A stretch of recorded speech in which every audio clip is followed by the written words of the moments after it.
এয়া মাহ হালধি গা ধুবৰ কাৰণে যোগাৰ কৰিলোঁ ৰাতিপুৱাই আৰু মাহ হালধি দি ধুলোঁ সকলোৱে।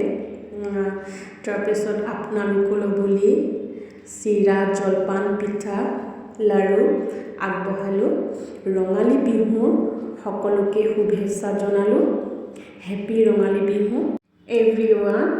ভিডিঅ'টো ভাল লাগিলে লাইক কৰিব, কমেণ্ট কৰিব। Thank you. Good afternoon, everyone.